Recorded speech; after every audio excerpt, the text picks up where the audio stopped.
এই ছোট্ট জীবনে কখনোই সবার প্রিয়জন হয়ে উঠতে পারবো না। একসাথে সমান তাল মিলিয়েও চলাটা প্রায় অসম্ভব একটা বিষয়, কিন্তু তাই বলে অন্যের পছন্দের জন্য, অন্যের প্রিয় হয়ে ওঠার জন্য নিজেকে কষ্ট দেওয়াটা আমি একদমই যুক্তির মনে করি না। আমার কাছে মনে হয় নিজের কাছে নিজের প্রিয় হয়ে ওঠাটা সব থেকে বেশি সুখ এবং শান্তি। Hello everyone, good morning, welcome back to my blog in Rinku Roy. কেমন আছেন সবাই? আশা করি খুব ভালো আছেন। আজকে শনিবার, এখন বাজে 7:45। এখন থেকে ব্লগটা আমি স্টার্ট করছি। জামা কাপড় কটা কেচে একেবারে স্নান করে পুজোটাও সেরে নিয়েছি। এবার আমি একটু বেরোবো, যাবো শিব মন্দিরে। এই দেখুন, আমি শিব মন্দিরে পৌঁছেও গেছি। দেখুন কত সুন্দর সেজেছে, ভারী সুন্দর দেখাচ্ছে মেয়েটিকে। তাই প্রথমে ভেবেছিলাম ফটো তুলছে বা ভিডিও শ্যুট করছে।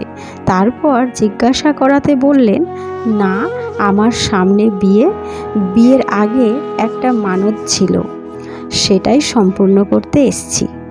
এখন আপাতত কিছু ফটো তুলে নেব। ব্রাহ্মণ না আসা পর্যন্ত 10 মিনিটের মধ্যেই ব্রাহ্মণ চলে আসবে। না, দাঁড়িয়ে থেকে আর লাভ নেই, চলুন আমিও ওইদিকে পুজোটা সেরে নিই। চলুন, আজকে আমি দেখাবো শিবলিঙ্গের জল ঢালার নিয়ম, আমি কিভাবে আমি পূর্ব দিকে মুখ করে বসেছি। প্রথমে ত্রিশূলকে আমি আগে থেকেই স্নান করিয়ে নিয়েছি। জলাধারের ডান দিকে গণেশজির বাস, বাঁ দিকে কার্তিকের বাস, মাঝখানে অশোক সুন্দরীর বাস। আর যে শিবলিঙ্গ চারিপাশটি, ওটা হচ্ছে মাতা পার্বতীর বাস।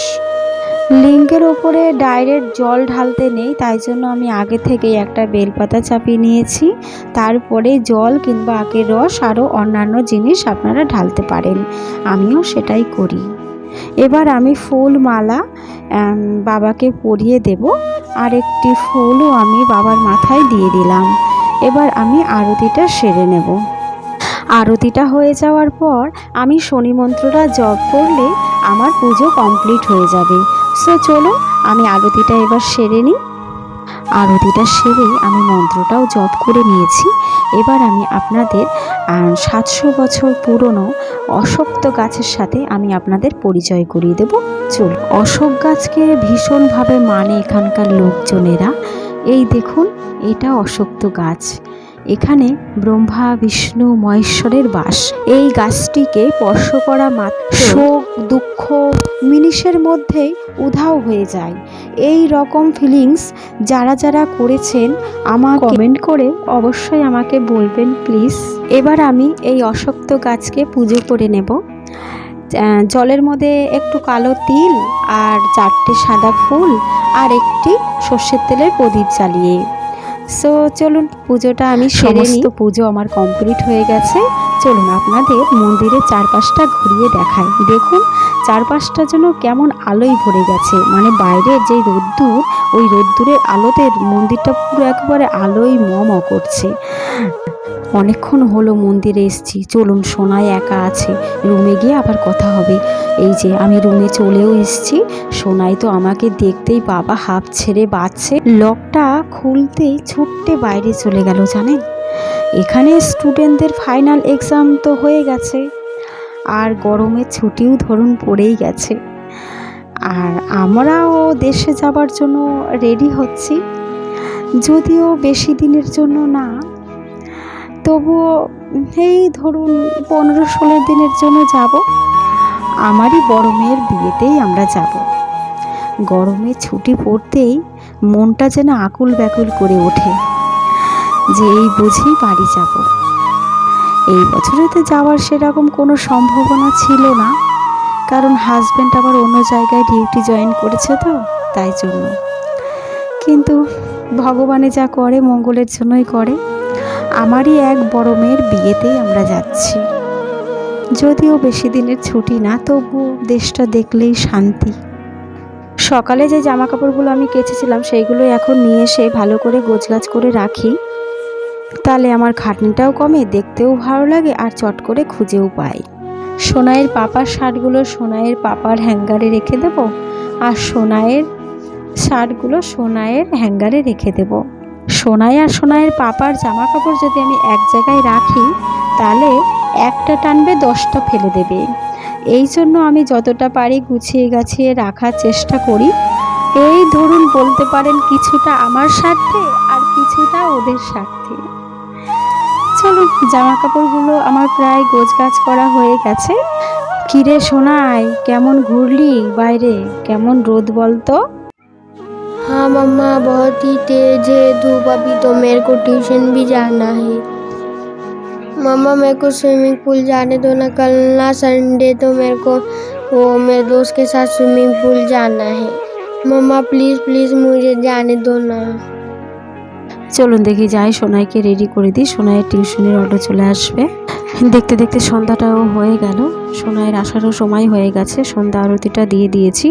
চলুন দেখি সোনাইকে নিয়ে আর বাচ্চাদের নিয়ে একটুখানি হাসি মজা করি। দিছা, हेलो गाइस बोलो। हेलो गाइस, मैं अमर के अपने दोस्त के घर आई हूँ।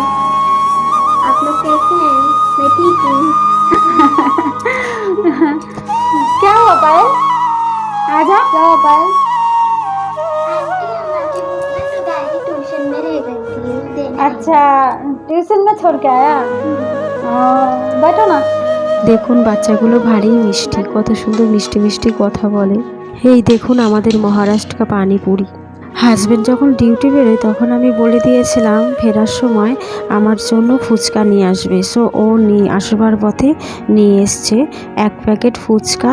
প্যাকেটের মধ্যে ছিল 50টা, দাম নিয়েছে 60 টাকা। সাথে ছিল মিষ্টি জল আর ঝাল জল, এই যে পাশে, আর একটুখানি আলু। যেই ছোলাগুলো দেখতে পাচ্ছেন এই ছোলাগুলো আমি বাড়িতেই প্রতিদিন 1 কাপ করে ভিজিয়ে রাখি। আজকে সোনাই আর সোনাইয়ের পাপা 2-4টে মুখে দিয়েছে আর বাকিগুলো থেকেই গিয়েছিল, সেইগুলোই আমি আলুর সাথে মাখিয়ে দিলাম। যাক, ফুচকার আলুতে কাজে লেগে গেল, ভারী সুন্দর লাগবে খেতে। অনেকে সেদ্ধ ছোলাও দেয়, আবার অনেকে কাঁচা ছোলাও দেয়, কিন্তু আমার কাঁচা ছোলাটাই বেশি ভালো লাগে।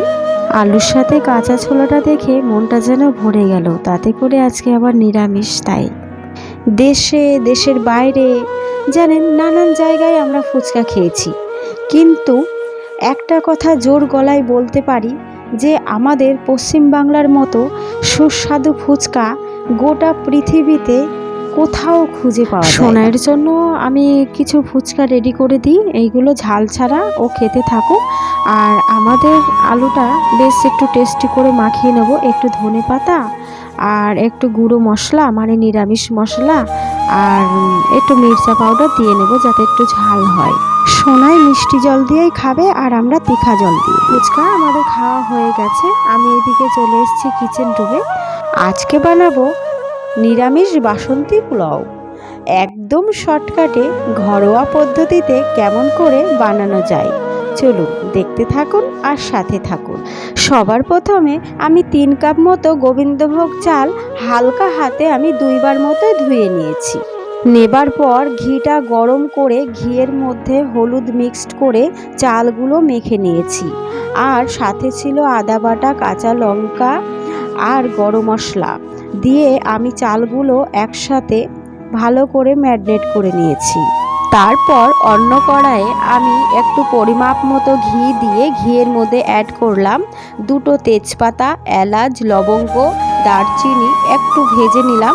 নেবার পর কাজু কিশমিশগুলো আমি একসাথেই ভেজে নিলাম। ভেজে নেওয়া হয়ে গেলে আমি এই ম্যারিনেট করা চালটা আমি কড়াইয়ে দিয়ে একসাথেই আমি ভেজে নেব 4 মিনিট। যখন দেখবেন খুব সুন্দর একটা স্মেল বেরিয়েছে তখন দেখবেন ভাজাটা হয়ে গেছে। জলের পরিমাপটাও আপনাদের আমি বলে দিচ্ছি, যদি 3 কাপ চাল নেন তাহলে হচ্ছে 6 কাপ জল দেবেন। আর যদি দেখেন যে পুরনো চাল তাহলে একটু বেশি দেবেন, মানে ধরুন 1 কাপ চালে 1.5 কাপ জল দেবেন, ঠিক আছে। আর যদি দেখেন নতুন চাল তাহলে একটু কম দেবেন, মানে 1 কাপ চালে 2 কাপ জল দেবেন। কি করে বুঝবেন গোবিন্দভোগ চাল পুরনো কি নতুন? দেখবেন যেইগুলো একটু লালচে লালচে হয় সেইগুলো পুরনো, আর যেইগুলো সাদা সাদা হয় সেইগুলো নতুন। আমি 3 কাপ চালে 6 কাপ জল অ্যাড করেছি আর গরম জল অ্যাড করেছি। গরম জল দিলে পোলাওটা দেখতে বেশ লাগে আর ঝরঝরেও হয়, খুব সুন্দর। পরিমাপ মতো আমি চিনিটাও অ্যাড করে দিয়েছি। একটা সিটি মারতেই পোলাওটা রেডি। এই দেখুন। এবার আমি কারি পাতা ঘিয়ে ভেজে ওপর দিয়ে অ্যাড করে দেব। এত সুন্দর স্মেল বেরিয়েছে না, ঘরটা যেন মোমো করছে। দেখুন পোলাওটা কত সুন্দর ঝরঝরে হয়েছে। এমনভাবে যদি আপনারা পোলাও বানান খেতেও বেশ লাগে আর শর্টকাটেও হয়ে যায়। দেখুন পোলাওটা একদম নরম হয়ে গেছে আর দেখুন ঝরঝরেও হয়েছে। চলুন, আমার আজকে স্পেশাল গেস্টরা এসছে, তাদেরকে আমি দিয়ে একটু টেস্ট করাই যে পোলাওটা কেমন হয়েছে খেতে। এই যে আমার স্পেশাল গেস্ট। বেশ রাতও হয়ে গেল, এখন বাজে 9:45। আজকে হাজব্যান্ড একটু দেরি করে আসবে, ও ডিউটি থেকে একটু মার্কেটে যাবে, তাই জন্য। সো চলুন তাহলে ব্লগটা আমি এখানে এন্ড করছি। আবার আসবো নেক্সট ব্লগের সাথে। আপনারা খুব ভালো থাকবেন, সুস্থ থাকবেন, সাবধানে থাকবেন।